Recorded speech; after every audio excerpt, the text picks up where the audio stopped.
Welcome everyone to Stoking Curiosity. We are in the middle of National Hispanic Heritage Month, and we have an incredible guest for you today, visual artist Devin Osorio. And he was brought to us by art director Isabella Bolivar from the LA office. So thank you so much, Isabella, for sharing Devin with us. I'm going to hand the reins of Stoking Curiosity over to Isabella. But I did want to let you know that I have purchased 2 pieces of Devin's art. He's going to talk all about it today. And I'm going to be collecting the names of people who ask questions or put questions in the chat or whatever. And at the end, I'll pull 2 names and send you each a piece of his amazing artwork, which he'll share today. So make sure you get your questions ready for Devin and for Isabella. And again, thank you, Isabella. I'll hand it over to you. Awesome. Thank you, Kelly. Welcome, everyone. And I mean, he needs no introduction.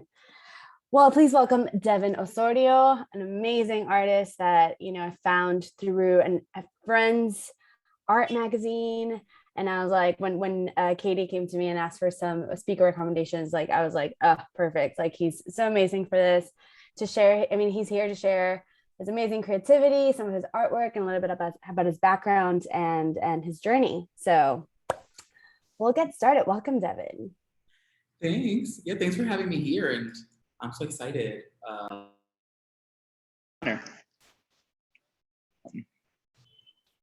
Awesome. So let's start with some icebreaker questions. It is Hispanic Heritage Month, so we want everyone to get a piece of the Dominican Republic and what we're all about. So, okay, Devin, salsa or merengue?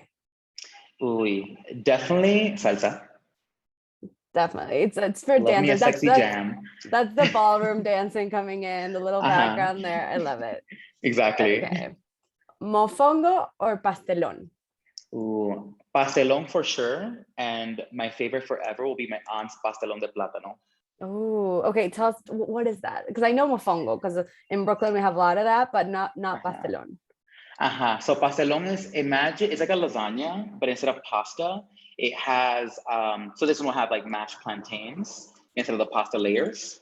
And you can do it with yuca as well, or with like potato or whatever you want. But yeah, it's like layered like stuff.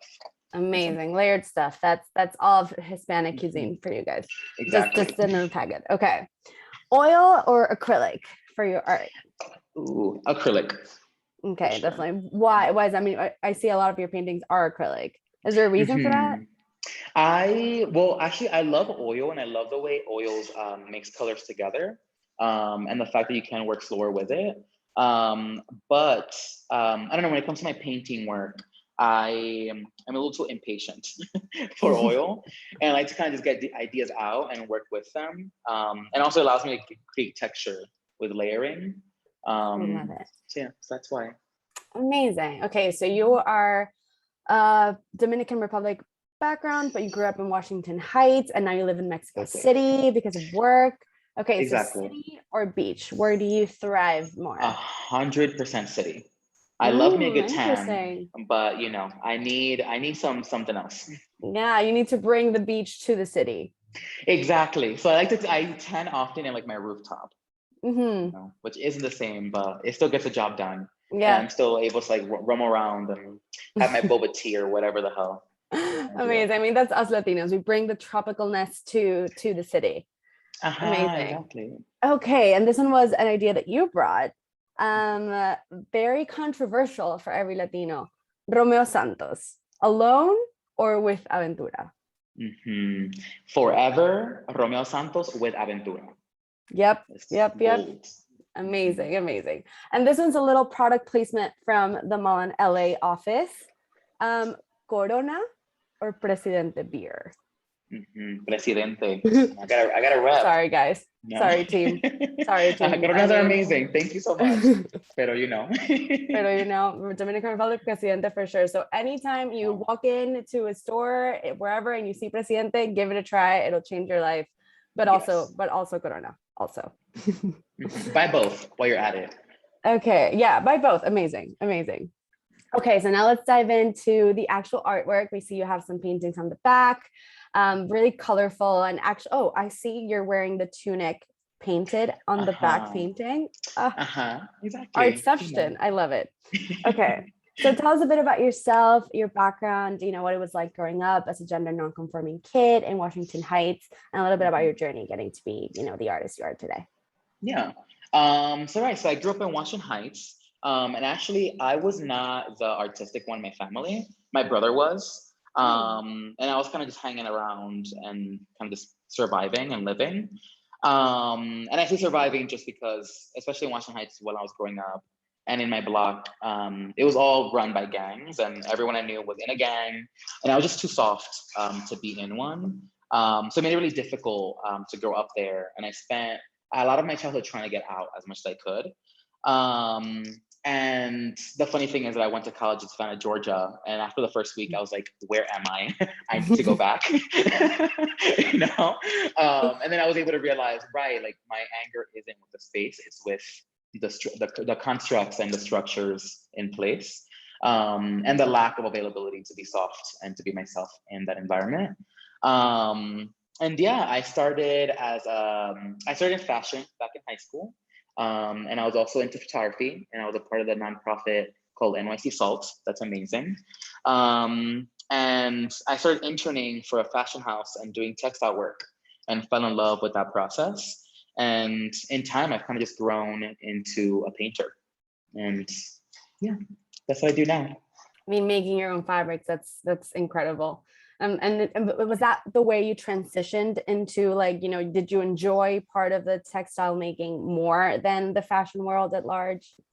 Yeah, I always feel like shitty saying this, but it's kind of just reality. Yeah. And it was just that like I love fashion, I love that world, and I love the ability to express myself with clothing and with things that can be like overseen and forgotten about and not given enough credit for. But as a designer, your main priority are silhouettes and thinking about the shapes and the feel that the individual wearing it has internally according to these shapes and to these fits. And as beautiful and as amazing and as necessary as that is, I realized that my passion was more into the textures and the colors, and thinking about ways to take this material and push it forward. So it was, like, how can we screen print on sequins and then put beads on top? And then how can that become three-dimensional? And how can it move while someone walks? And thinking more about those conceptual aspects than, oh, I want it to fit tight on the hips because I want her to feel this. And then that through college, I kind of fell into the rabbit hole of that more, where by the end of my schooling, I no longer cared about selling anything. And I just wanted to create fine art textiles. And I wanted to capture history and life and think about the future, but the past and folklore and creating narrative with fabric. Amazing. Yeah. So you talk about, being in the fashion industry and then sort of having this eureka moment of like, okay, this is what I want to do. I want to storytell with my paintings, with my fabrics. At what point were you like, okay, I found my style, I found my jam, I want to be an artist, and sort of like left it all behind and took the artist road? Right. Oof. Well, let's see. So then a pivotal point for me was my senior year of university, in which I was working on my my thesis portfolio thing. And I remember my teacher, who I love so much, she asked me, she's like, oh, well, because at that point I was creating a lot of work about Dominican Republic. And she's like, yeah, like, this is amazing. It's interesting work, but you didn't grow up in Dominican Republic. You grew up in New York City. And yes, you have all those influences, but you're not talking about your actual home. So there's a bit of a disconnect happening. And once I allowed myself to tap into home more, it then became a lot more interesting, because then I started talking about, my fears, things that upset me, my traumas, things I love, things I hate. And then overall as a narrative, it just became a lot more interesting. So that kind of like paved the way to getting into the space. But really, it was about 2 years ago, or maybe 2.5 years ago, that I realized that, and it was after like working in fashion and, like being an adult and paying rent and all these things. And it just hit me where it's like, that I love textiles so much with a passion, but there's another disconnect happening there, and I'm not sure what that is. And then all of my life, I've been painting at home for like my catharsis.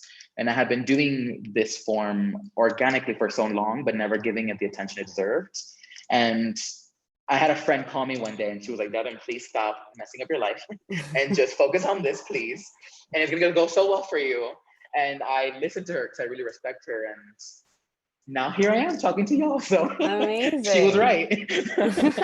Yeah. Amazing. I think that's like the epitome of every artist, finding a way of like pouring yourself and your history in a very honest way. And I think that's what strikes me the most about your art, which is it's self-referential. It talks about your life, your background in a very honest way. And you can see a lot of like the visual culture of Hispanic culture and like the countries and the colors and the textures. So I guess you talk a lot about the Washington Heights surrealism, and that struck a chord with me because like, I mean, I grew up in the land of Gabriel Garcia Marquez and magical realism and like all that like images like really like came back to me. Is that how you would describe what you're trying to do with your art? Getting to a place where you become, the face of Washington Heights surrealism? Well, I am a bit of a narcissist, but I don't think fully through. So I don't think I want to be the face of Washington Heights. But actually, I love that you mentioned Gabriel Garcia Marquez because I take a lot of inspiration from his work. And I actually take a lot of inspiration from writing techniques and translate them to visual language. What I would love to, well, I think really what my goal in life is that I grew up not seeing anything about Uptown unless it was in Law and Order, or it was like, what is it, West Side Story, which really doesn't narrate our story at all. And granted, now we have Lin-Manuel Miranda, but even then, there's just like one view, and it's very heterosexual, and it's very gritty, and it's always about violence. And I think one day I just decided to stop just allowing that to be the story that we hear and just produce it. And I don't want to be the face of it, but I would die happy if I have like one of my paintings in a textbook and they're like, Washington Heights, Devin did this. It's like, okay, I'm good, I'm great, we're fine. Because yeah, there's more happening up there. Amazing. Than, the violence of the 90s. Yeah, of course. I mean, and I love that you mentioned the Heights, because I was about to ask, now there's like there's this need to like tell, more diverse stories of like, not the Soho street and the cross street that like is famous in Sex and the City, but like there's so much to the city and to the people that come out of it. Do you feel that it represented the Heights in like, I mean, at least for like for its purpose, for like a popular way? Definitely in like, if I were someone from somewhere in Nebraska and I had never heard about Washington Heights, it's great. You got it. It's perfect for that. For being someone from Washington Heights, watching it, no. Or had parts that did, but just, not really. We all love J-Lo, but J-Lo doesn't represent us completely. Just throw a little shade. I love that. But it was great. He's like doing amazing work, and he's awesome. And I guess it like opens up the conversation, right, about like what else is going on there, and like it gets people at least interested in the area and the people that come from there. Exactly. Enter Devin Osorio. Right. It's actually interesting talking about this because I was a part of this group called Little Dominican Republic about like a year ago or a year and a half ago. And I was kind of taken in as like an art director of sorts, and I organized like education opportunities and helped with like picking artists to do whatever with us. And that was always something that I always brought up from the very beginning, even to like investors, where it was like, yes, right now is our moment and we're shining, but then there's only one conversation being had. And even the big artists that are coming out in the Heights now, they're all these like, straight guys who live in Dykeman, and, they like make cool stuff, but then, intellectually they're not, it's not profound.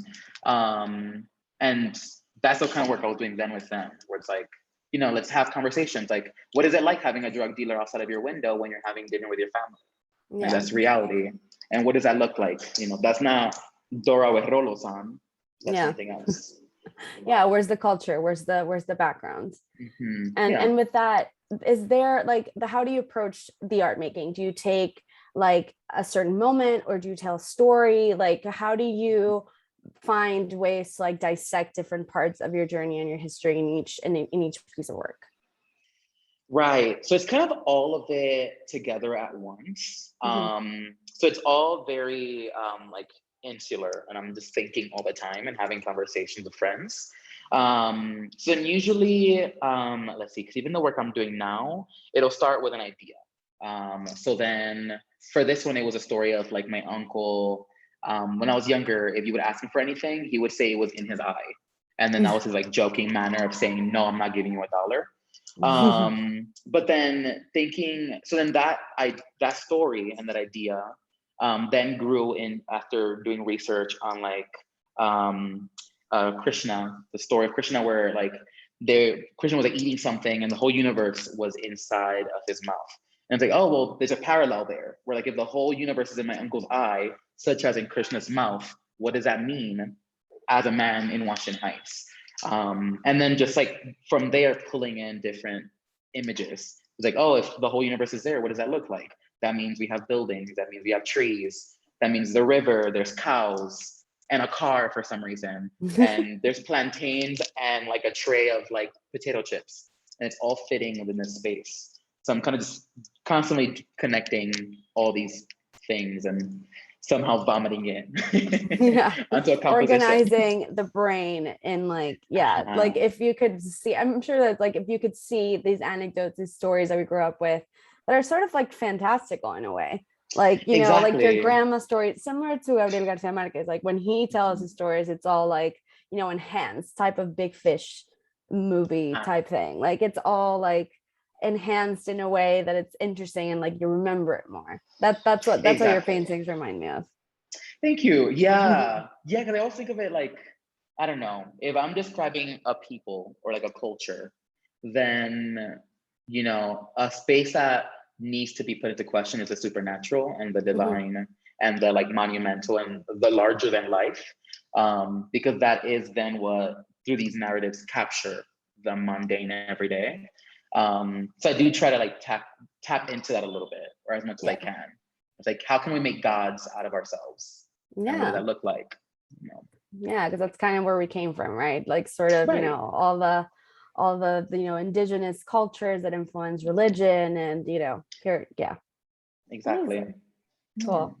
And, you know, I mean, I'm not more of a connoisseur, less of a connoisseur than more of a fanatic. I appreciate art a lot. And, you know, going through your work, it reminded me a little bit of Frida. I know that you're living in Mexico City, and even like the blue reminded me of like the facade of the house of her museum, and a lot of like the animal images that I saw in your work, maybe like the virgin, you know, like robes and things. What other artists I'm curious to know, like, did you grow up with, you know, what, you know, visual references you feed yourself with to end up in your style? I mean, I think that's what I appreciate the most of artists, when I see like a very distinct style, and I think that's what we see in your work. Yeah, well, definitely Frida, and especially since moving here, her work and just the space of Mexico has taken a big influence. But I've always loved the work of Faith Ringgold. I always think of her a lot, and it's not even just for the fact that she grew up, it's that she also lived in Washington Heights. But it's the kind of the like surrealistic, magical, realistic way of viewing things that she portrays. But then actually growing up, like, it's the funny thing is that I'm here now, but my uncle, he's a painter. And he was a bit of a dick. So I never wanted to become a painter. You're like that? No, nothing to do with I was that. like, if that's what makes it right, if that makes me into that, then no, let's curb that fully. And I was a big reader, and I read a lot, and like, especially because I went to high school in the Lower East Side, I was in a 45-minute train ride, you know, to go to school and come home. No AirPods yet. Exactly. So I was like reading like 2 books a week when I could. So as I said before, like a lot of my influences come from writers, and kind of the ways that they organize things. So even like Isabel Allende is one of my favorite writers. And like I said before, I was also a photographer for a while. So I think a lot of my visual like connections come from photographers.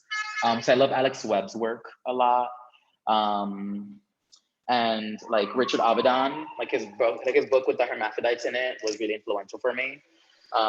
So somehow all those people make their way through here. Put together. I mean, it makes sense, you know, like the photography side and then the words, you know, it sort of meshes into like this, you know, need to tell a story through your images, which makes a lot of sense.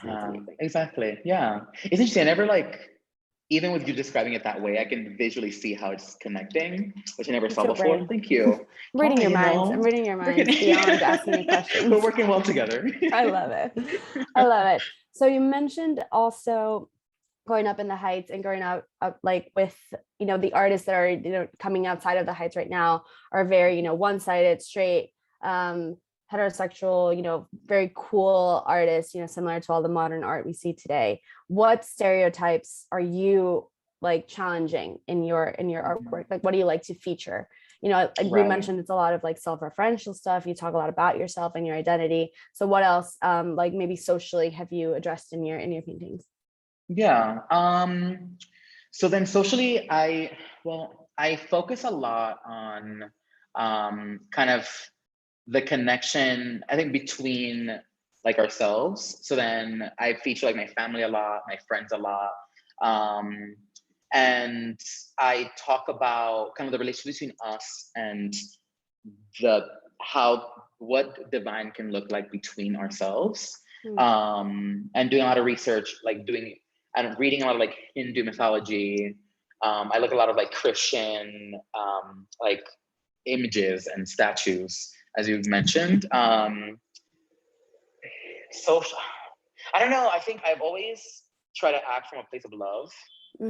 So I think any kind of, I don't see yet what I'm highlighting as of now. So I'm just like, oh my God, like this part's really great. We need to talk about it. And this part's really great. Let's talk about that too. And even in the pieces that I have done that started from a space, like a negative space, where there's one that is about how my best friend's cousin cut some guy's arm off because he was being bullied in the street. Even that one, as traumatic and as violent as that is, most in it, I still have people hanging out outside and like sharing a beer in the street, and like trying to connect how being indoors felt like being outside as well, because everyone was family. So I don't know if that answered your question at all. No, totally. I mean, it's about like the themes that you like to feature. And I think what, you know, stands out from your paintings as well is that it's a very warm language. Like even when you say that you're portraying, you know, problematic situations or like, you know, the problem of like drug lords and cartels, which is a problem in like all Latin America as a whole. Like even when you're portraying that, you still draw from like a very lovely place, which is the divine and Christian religion. And, you know, that I think that those like that visual language already is like a place of like peace, you know, that we always draw to.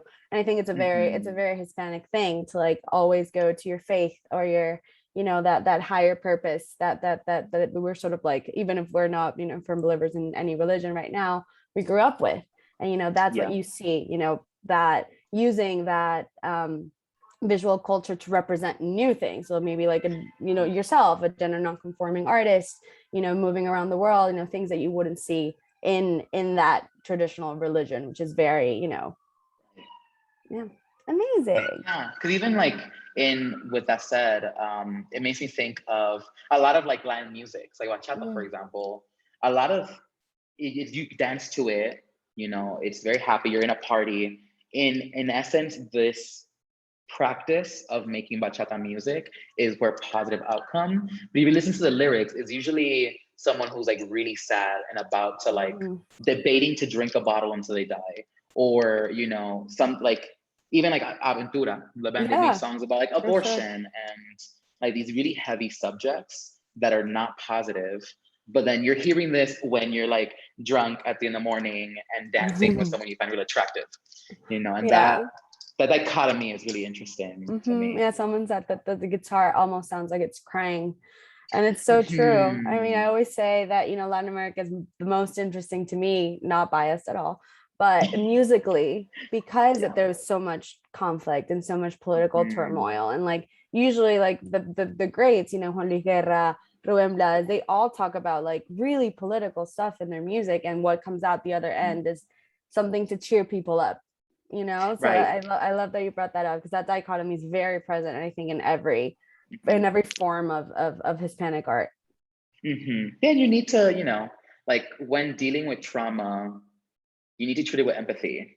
Yeah. And if that being translated visually is, or even in an artistic form, is that, is using positive or warm or encouraging stuff to then speak about what's bad out there. And that even makes me think of when I was about like 12, and because again, like growing up, like the drug dealers were my neighbors. They were like my brother's best friends. They were in my life, so I knew them, and I knew both their entrepreneurial work and I knew their personal life. And it reminds me of this one kid who was stabbed up the block from my apartment.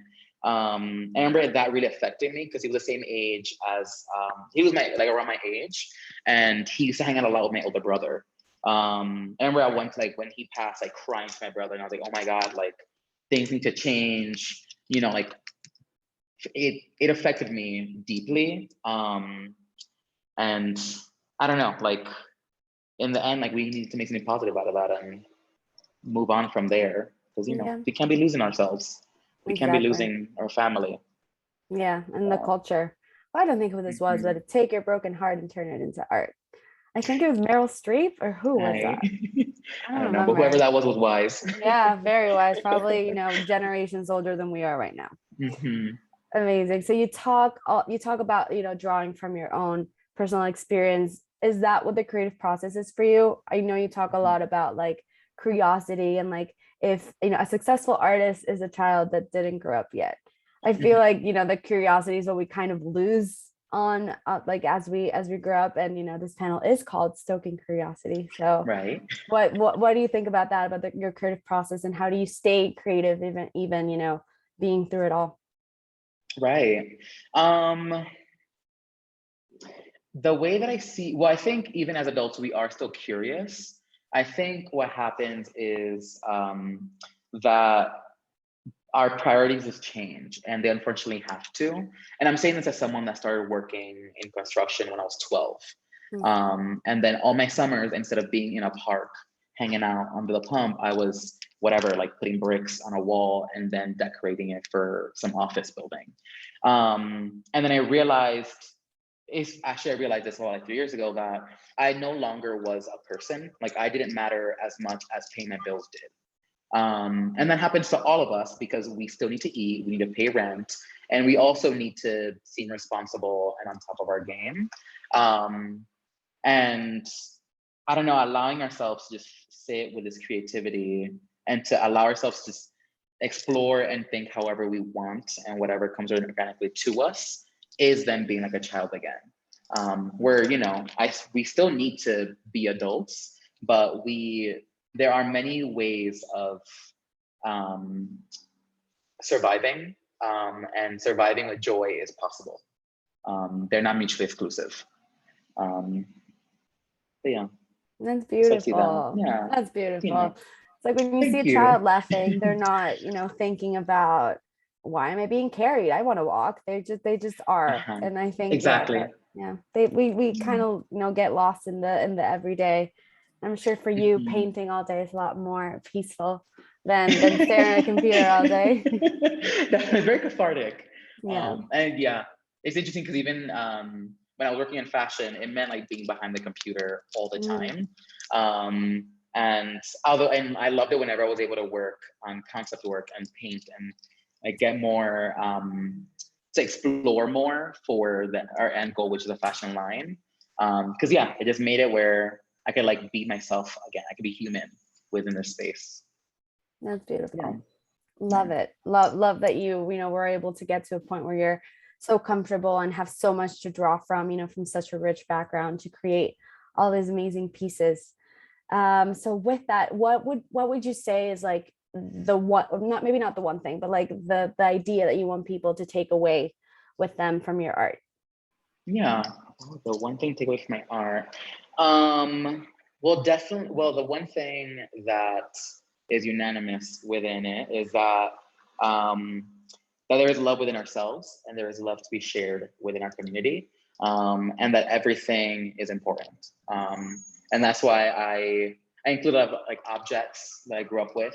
They're super like mundane and whatever, like a candle sitting on a table, to, I don't know, like a small angel hanging next to the door with like stickers next to it because you grew up with these sculptures.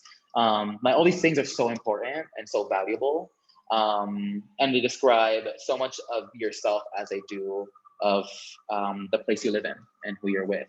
Because even that makes me think of back in 2019, I did a series where I interviewed 13 people from Washington Heights that grew up there and still live there now. And I asked them all to send me photos, and it was funny seeing how we all grew up with a giant vase in the corner of our living room that had fake flowers in it. And it's like such a weird, random thing, but we Yeah. all had this thing there. And how like we all on our dining room tables were not used for eating; they were used to store your keys, your MetroCard. They were for like books, the leftovers, everything besides sitting down to eat. And that's so powerful and so and so different, but can be overseen because it's whatever. So Yeah, I everything love is it. cool. Finding the extraordinary in the ordinary. I would Exactly. say. I Yeah. mean, everything has a story, and I think that's what I admire so much of your work. It's like you make your personal moments so grand, you know, with how you enrich them visually. So amazing. I love it. Thank you. I Yeah. love it. Okay. Ideally, let's say, I mean, word has power, and Mhm. all of our abuelas would have said so and taught us Right. that. Where would you, what were your ideal like exhibition setting be? You know, what country, what Ooh. museum, where would you love to see your work featured? Right. Well, I love that you asked this because I'm manifesting this as of this morning. Yay, I love it. But what I would dream, absolute perfect exhibition would be to rent out an apartment in the building that I grew up in, and create murals along the walls and then have paintings showcased on top of that. And then have it where if you want to still work, you have to come into the apartment Yeah. and like drink coffee with me and then live in the craziness that I've created in that apartment. I That love would it. be it. Cafecito con Devin. Exactly. Cafecito and Uh-huh. art. I You know, love you're it. having a little cafecito looking at the Incarnation School building across the street, hearing the music outside. And it's like, Yeah.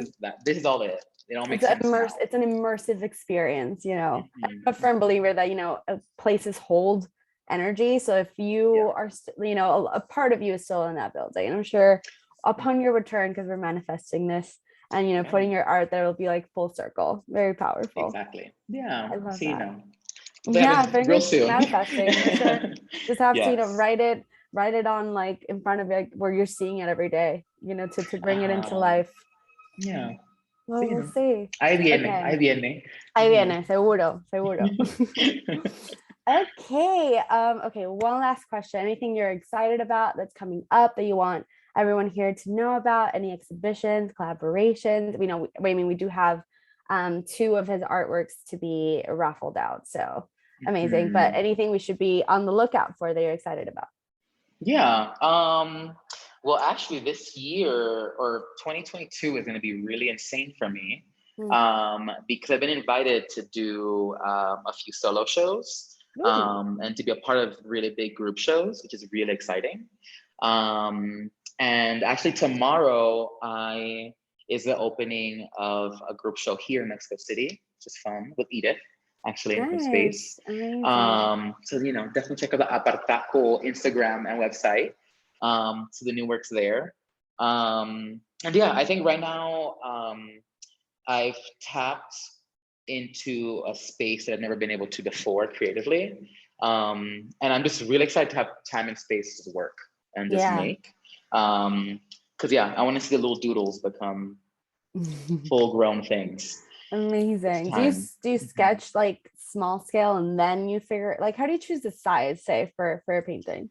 Right. Usually, yeah. So then it'll start with a bunch of like studio, like sketches and ideas in a book. And then I'll make like a small, like with crayon doodle of it. And then I literally just put it on the floor and have measuring tapes. Then I try to figure out how big it needs to be. And kind of like let the piece speak to me. I love it. And Here let you me know go, what size guys. it A wants to be. how-to Devin Osorio Yeah, it's live. very ghetto in that way. But I don't need more than that. It works. It's fine. It works. I mean, Exactly. it's Yeah. you, it's how you flow. Okay, I Uh-huh. love it. I love Exactly. it. Yeah. I think that's all we have for There's two you. questions in the chat. Oh, amazing. I want to make sure that we get to those. Yeah. So I just lost my chat here, and Katie's going to play the reel of artwork, so we can do that. Erica Mendoza asked, one thing I've always loved about my Latin heritage is how colorful and rich the artwork, clothing, and music are. Devin, how do you like to use color to express yourself in all of your art forms? And do you ever use color as symbolism? Hmm. Well, my work is always very colorful, period. And I think I don't put more thought into it just because I organically feel safer with more color. And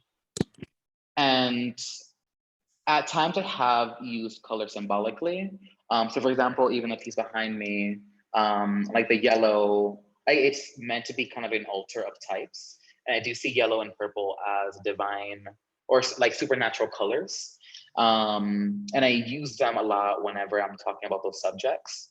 But yeah, I just like, there's so much negativity out there that whatever I'm doing for myself, I would like it to be filled with joy.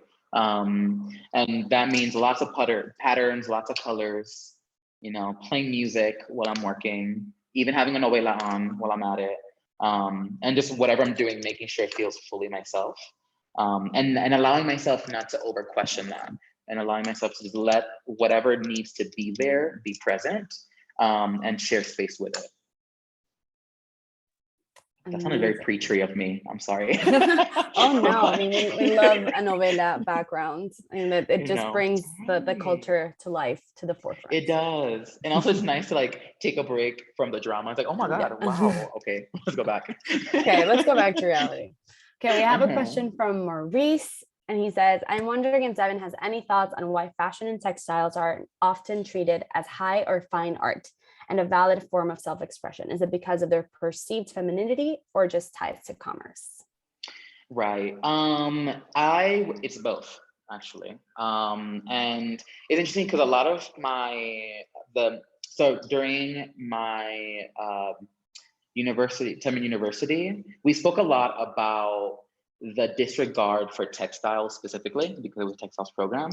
And Etsy came up in conversation a lot, and it's people for some reason, soft things, feminine things are not respected as much as like harder and more difficult processes and materials.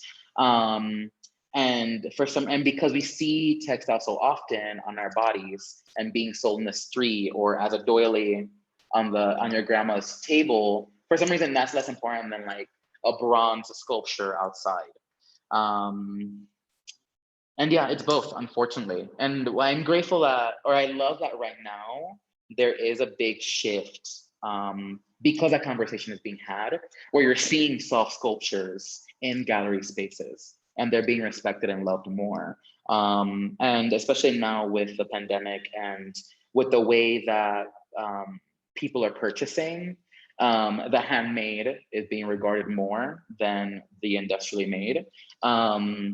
So it's making it where both the world of the feminine and the soft is being brought to the forefront again, which is nice because it's pretty, and nice, beautiful things should be regarded well.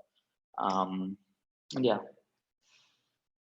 Yeah, totally. And it's the same amount of work. It's the same, it's just because it's in a different canvas that it's regarded to Exactly. Right. as Because I would lesser. like to see one of these sculpture artists sit down for 6 months making a handmade A lace and pattern. only having like an inch of it. I would love to see their mental space after Yep. that. This takes patience and time and self-reflection. And a lot of the times that process isn't respected. Kind of like how there's a big issue with therapy and being in mental health. These are all connected. Yeah. Well, the times are changing. So glad we have Exactly. your art to get us through it all. Gracias a Dios. Okay, we have another fun one. What are your thoughts on NFTs as art? Aha. I am a big promoter of collecting your bag however you collect it. Mm-hmm. So if NFT is, so if NFT is a way that you are able to fund yourself and achieve what you need to achieve, then full force, go for it. I do love that NFTs are accessible and have reshaped the way that we think of fine arts, and also our reach to artists and what they produce. But for myself personally, I will never make an NFT, just because I do love creating work by hand. And even when I did work for textile design, it was always something that was scanned in and then manipulated. It wasn't made from a digital foundation. This is my personal, preference. I know many Yeah, it's a amazing different medium. artists It's that a different start medium. exactly. Mhm. Yeah. But yeah, the day you catch me on NFT or making an NFT and selling it, I wasn't fully there.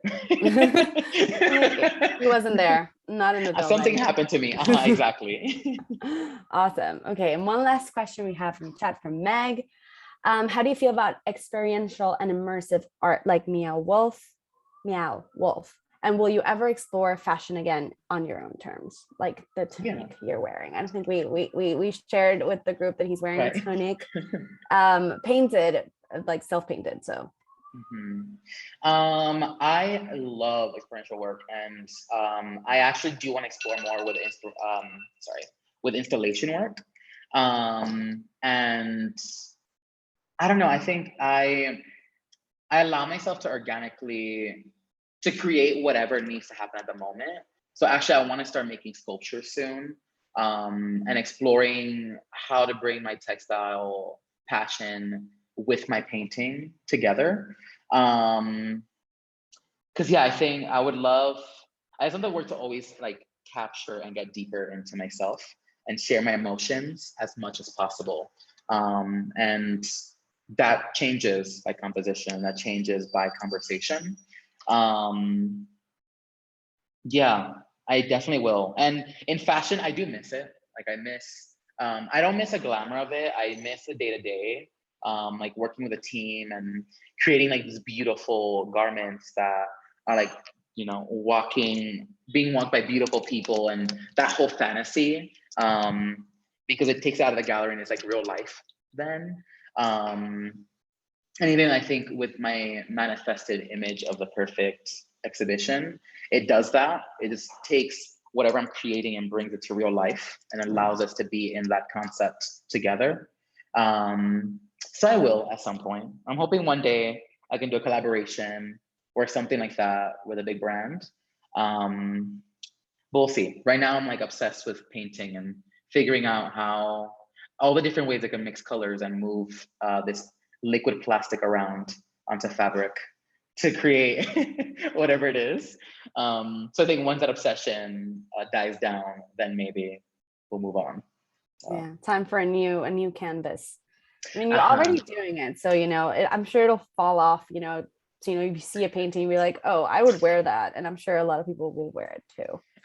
Exactly. The brain's working all over the place. It's going. You have to keep up with it. Because I imagine it's already like in 2025. So Exactly. Yeah. And it's always like, even now I'm like, oh, I just wish I had like a free month to just like explore and have a deadline. And once I get there, then we'll see what happens.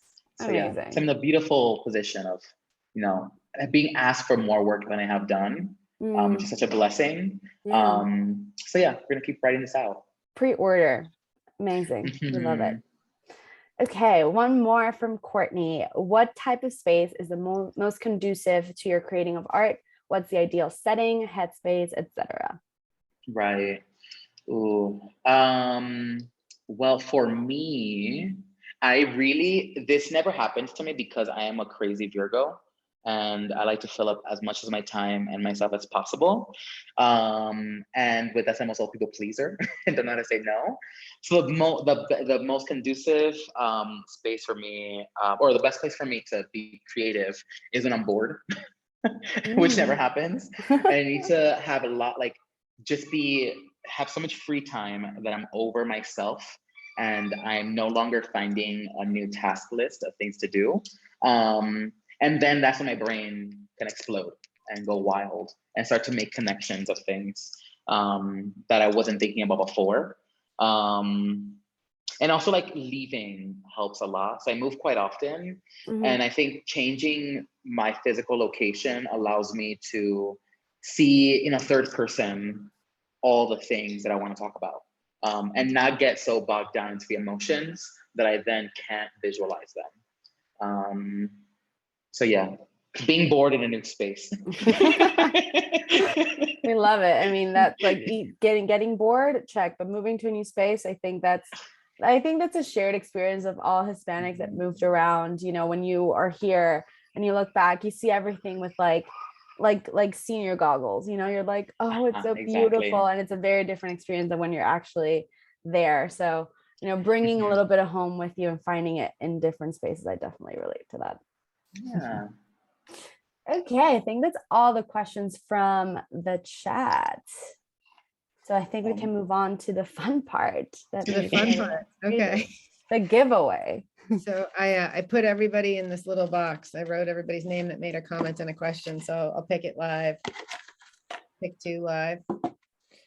Okay, the first painting goes to Lainey Armstrong. She commented about your amazing rings, I think. So I put her name in. So hold up the rings so that she can see them. Yeah, Thank there you. you go. There you go.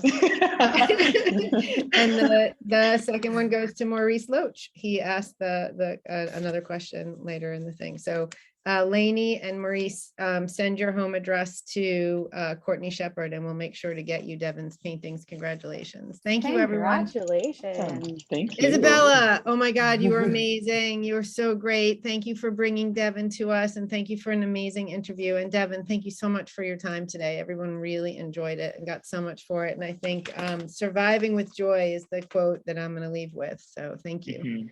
Thank you. Oh, Thank so much fun. Right. Yeah. Let's go again. When's the next? Right. See you later. Thanks, everybody. Thanks, Have a good guys. day. Bye.